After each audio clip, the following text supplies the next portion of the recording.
कागलमधील सीमा तपासणी नाका वादाच्या भोवऱ्यात होता. त्यातच हा नाका अदानी समूहाला चालवायला दिल्यामुळं वाहनधारकांसह या नाक्यासाठी जमीन दिलेल्या शेतकऱ्यांमध्ये अस्वस्थता आहे. शेतकऱ्यांच्या मागण्यांकडे दुर्लक्ष करून बळाचा वापर करत नाका सुरू करण्यात आल्यानं संतापलेल्या शेतकऱ्यांनी आज आंदोलन करत कामकाज बंद पाडलं. यावेळी महेश घाटगे यांनी नाक्यावर काम करणारे अधिकारी शेतकऱ्यांच्या मागण्यांबाबत आम्हाला काही सांगू नका, अदानींना फोन करा असं उत्तर देत आहेत असा आरोप केला. आरटीओ चेकपोस्ट चालू झाल्यापासून आणि चालू व्हायच्या आधीपासून आम्ही शेतकरी 15 ते 20 मागण्या यांच्यापासून मांडतो. पण आतापर्यंत आज तारीख 26 डिसेंबर 2024 आज तागायत शेतकऱ्यांच्या मागण्या पूर्ण झालेल्या नाहीत आणि एकही पूर्ण केलेली नाही आहे. आज इथं कोणतरी नवीन अधिकारी दरवेळेला शेतकऱ्यांसोबत बसायला पाठवून देत असते आणि मिटिंगमध्ये कोणतरी शेतकरी वेगळे असतात. प्रत्येक वेळेला अधिकारी वेगळा आणि शेतकरी तेच अशी संकल्पना असताना आमच्या इथं एकही मागण्या पूर्ण न झाल्यामुळे आम्ही आज हा चेकपोस्ट आणि त्यांच्या अधिकाऱ्यांनीच सांगितलं आम्हाला की हा चेकपोस्ट बंद करा म्हणून, कारण आमचे अधिकारी आम्हाला सपोर्ट करत नाहीत. त्या अधिकाऱ्यांच्यामध्ये संभाषण नसल्यामुळं आमचं हाल होते. त्यामुळे आम्ही शेतकऱ्यांनी त्यांच्या अधिकाऱ्यांनी सांगितल्यामुळेच आम्ही हा चेकपोस्ट आज बंद केलेला आहे.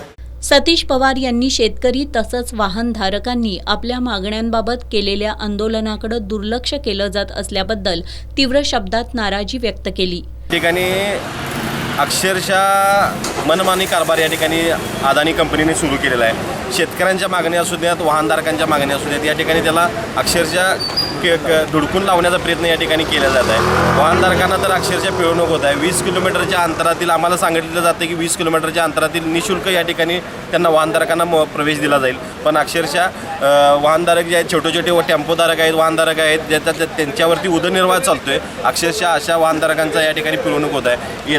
जाताना 50 रुपये त्यांची पावती, 53 रुपये 42 पैशाची पावती केली जाते आणि परत येताना ते 53 रुपये 42 पैशाची पावती केली जाते.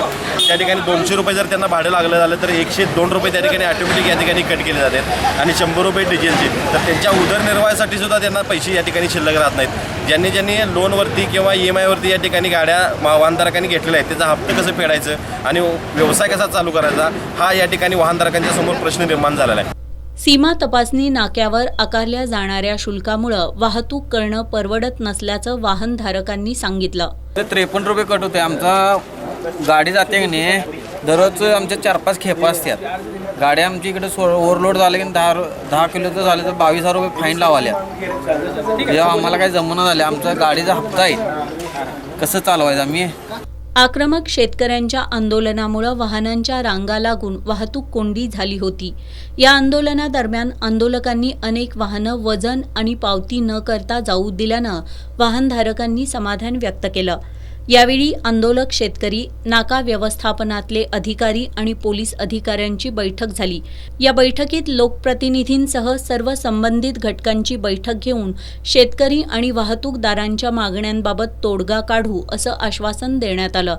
या आश्वासनानंतर शेतकऱ्यांनी आंदोलन मागं घेतलं. या आंदोलनात संजय गोनुगडे, योगेश गाताडे, बबलू मुल्ला, योगेश घाटगे, धीरज घाटगे, अमोल पाटील यांच्यासह शेतकरी सहभागी झाले होते.